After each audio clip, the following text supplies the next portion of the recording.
Akademiks, and check it out now. Oh shit, these slick motherfuckers. The old trickaroo, people. Okay, he reached for his waist, so I shot the motherfucker. Now, that's the favorite line of any cop, okay? When they need to beat a case, when they need to get off or have a reason for why they bust their guns, okay? Usually it's out of fear, but you know how they could always escape it? Well, I was in fear.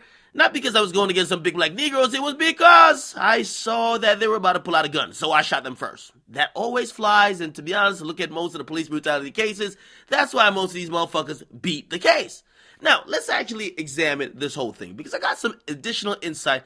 I talked to the person that got arrested yesterday, okay? I talked to Shotti. By the way, if you don't know Shotti, he's the guy who they used to call Treyway. By the way, Treyway is now a record label, but the term Treyway came from a gang, which is the 9 Trey Bloods out of New York. Now, Shotti and 6ix9ine, they're hella cool. They're homies. They're hella cool, right? Now, beyond that, people call him 6ix9ine's manager. To what we know, he's not officially 6ix9ine manager, but he also deals with business for 6ix9ine. He's a whole CEO for his own entity, which is Treyway Entertainment, okay? 6ix9ine is not signed to Treyway Entertainment, even though he's affiliated and even though those are his homies. Now, I'm hoping I'm kind of clearing some confusion up, because that is mandatory to understand why it gets confusing in this next part. So let's rewind. The court case happened to 6ix9ine. He gets 4 years of probation, and basically the judge says, yo, you can't hang around with no more gang members, okay? Now, you got to realize in most cities, most states, they know who the gang members are, even if you ain't wearing colors and banging every day. When they arrest people, they have aliases, they know gang affiliations. That's how they keep people safe in jail, and also categorize people out of jail that they could make their investigations supposedly go more smoother. Yes, they profile motherfuckers, okay? Now, they know who has gang ties around 6ix9ine. And probably they're watching 6ix9ine to see if he's going to hang around with those people because they told him not to. Anyway, 6ix9ine goes from court to go have a goddamn dinner, supposedly with family and friends, and also his label people were there, except, surprisingly, the label people tell security, yo, certain people cannot come in. Now, is that because of what was said in court? Is that because, hey, it's just a change of, like, strategy for 6ix9ine? Because you remember, he was hanging with all gang members at one point. Now, the whole situation with him getting robbed, he has scaled it back. He only hangs with a couple of them now. Then the judge says you can't hang out with nobody, period. Maybe the label people who are usually straight edge is saying, hey, the goddamn judge just said it. We're obeying their laws. Anyway, regardless of that, 6ix9ine and his bodyguards, quote unquote, he's allowed to go in, his bodyguards isn't. Now, this is where shit gets a little weird, and I'm going to give the account of Shotti because actually I talked to him, and I don't know if he's right or wrong, but he did give a counter argument because I talked to him and I said, listen, why on earth would y'all be fighting with the police, okay? Now, of course, retired and off-duty cops work security for a lot of people, and in the case of the label people, yes, it was retired cops, but this is what he said to me. And by the way, if you don't know, the latest update is that he turned himself in today, or actually yesterday, and he was charged with 2 felonies, an attempt to commit crime of the assault in the first degree, and also second-degree gang assault. Now, this was his side of the story. He said, yo, Act, check it out, man. We are doing business, okay? We protecting 6ix9ine, also 6ix9ine's the homie. He says, if we are bringing 6ix9ine from court to a location to go meet up with some motherfuckers to have dinner, it then confuses everybody, including 6ix9ine, when we are not allowed to enter the restaurant. Not at all. Not that we were trying to, like, have some group dinner. We weren't allowed to enter the premises at all. Now, that was by design, supposedly, of the off-duty cops or the retired cops.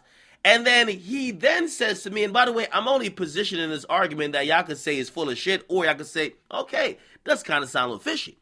Now, after that, right, he says, yo, let's think about if these guys weren't cops, even though you can't analyze the situation without realizing that the people who did the shooting were cops, because if it weren't cops, it wouldn't go the other way. But let's do it for a second.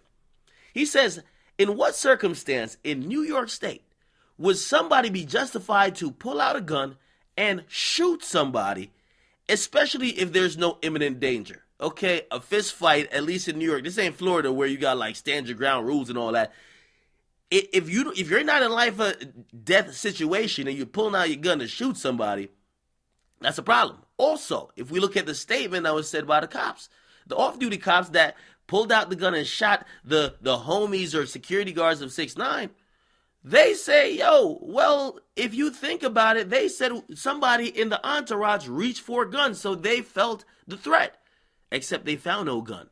Okay? On top of that, they shoot somebody in 6ix9ine's entourage, and everybody in 6ix9ine's entourage / security group, they get arrested. So for them, and this is on behalf of like Shotti, they're like, yo, this is like some civil rights shit.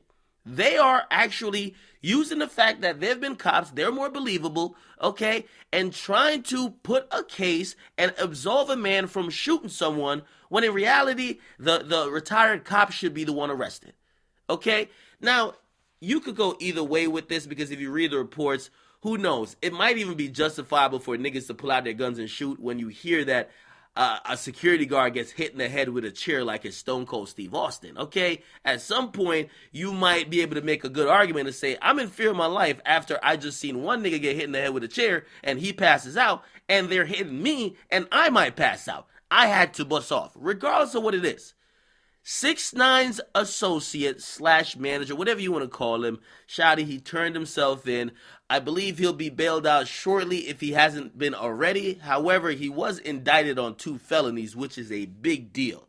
Which, I mean, to also be honest and be blunt and be frank, you know, if you are the person that is continuing or carrying on a part of this Treyway brand or this brand that 6ix9ine is associated with, you cannot be in the fights. You have to have other niggas that do that. You can't be the person who's scrapping. Just like if 6ix9ine's fighting, you got to look at a security team and say, what are y'all doing? Right? So to be honest, whether Shotti is in the right or wrong, he's probably also in the wrong position that he's even tangled or mentioned in this whole indictment at all.